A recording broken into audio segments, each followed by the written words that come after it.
Hello and welcome to Nikolai's Genetics Lessons, and today I prepared another probability problem for you, and here's a problem from the cross of one heterozygous genotype with another heterozygous genotype. What is the probability of getting 8 yellow seeds and 3 green seeds?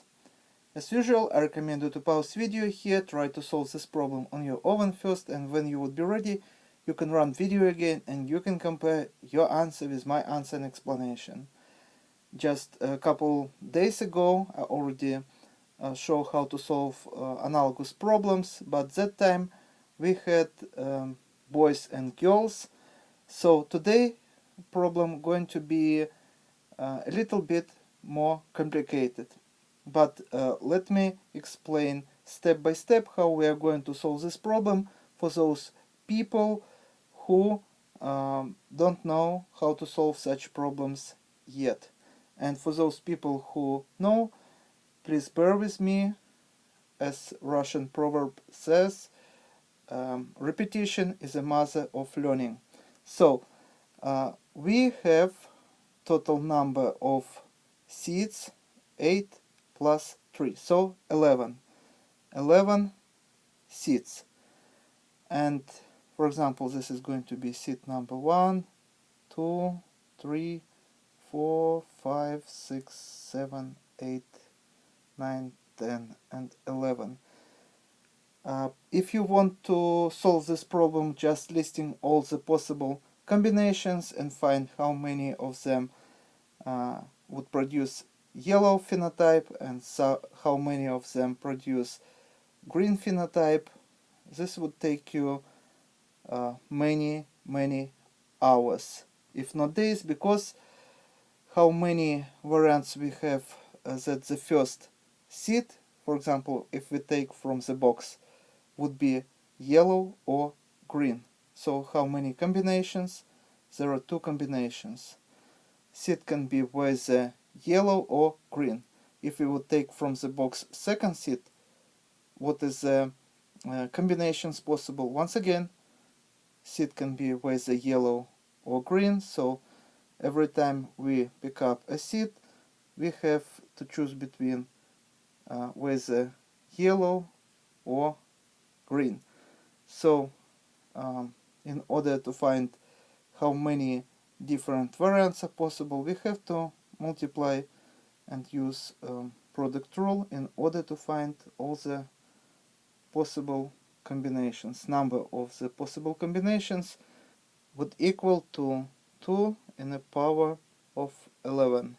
So this is going to be more than 2000 combinations. So as you see, we cannot solve, or it's going to be unpractical to solve this problem just listing all the combinations. So in such cases, we are using special formula. And here is a formula. You just have to know it in order to solve such problems. So n divided by s t multiplied by p q raised s and t.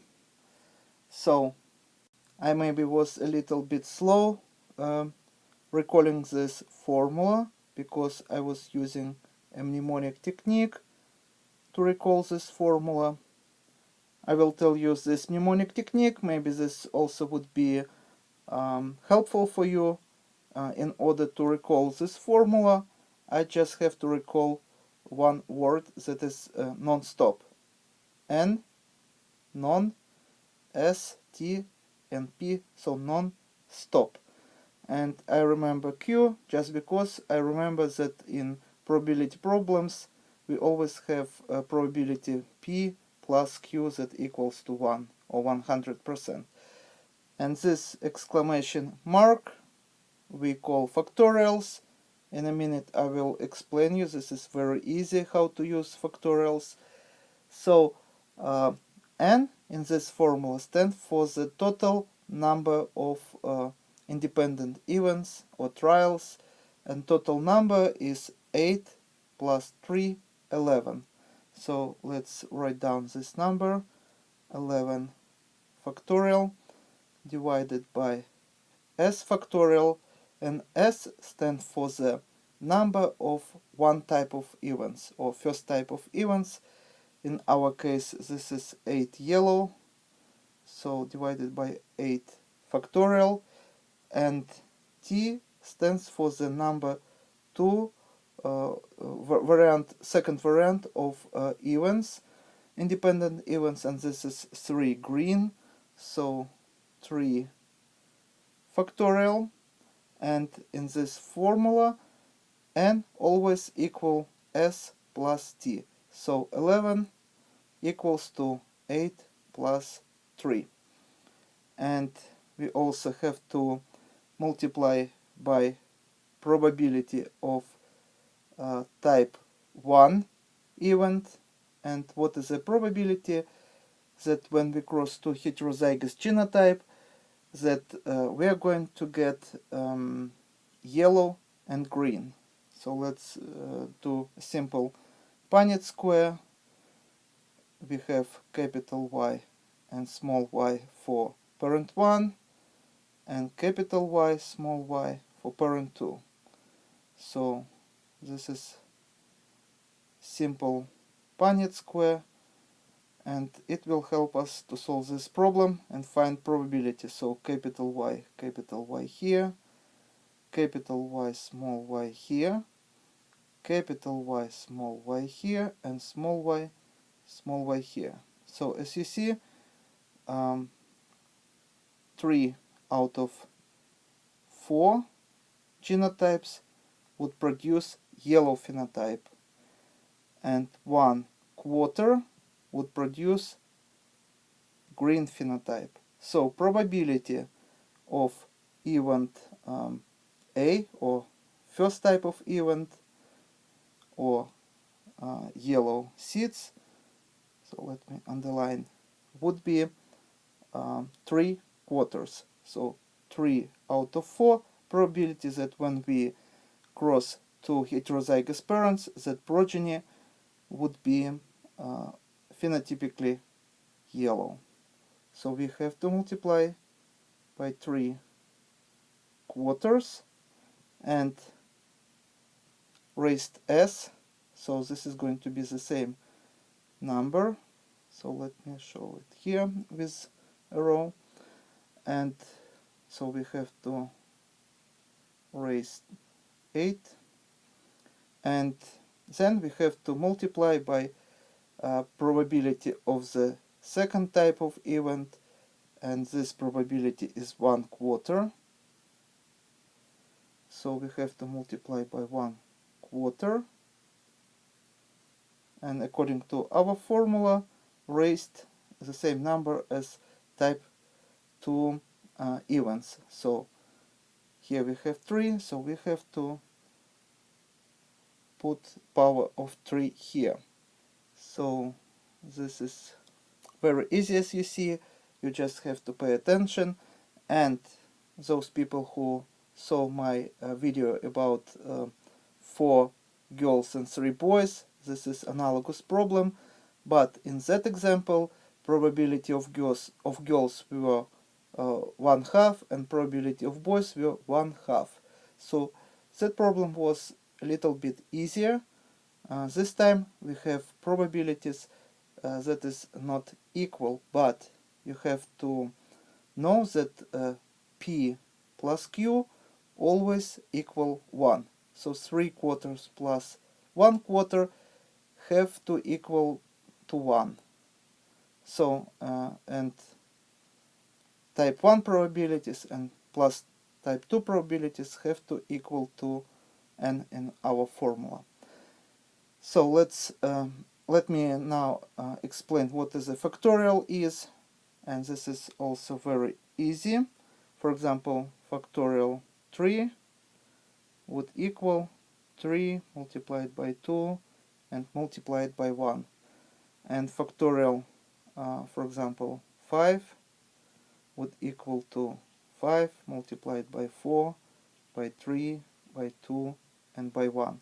So factorial means that we have multiply number by itself, and each time we have to deduct 1.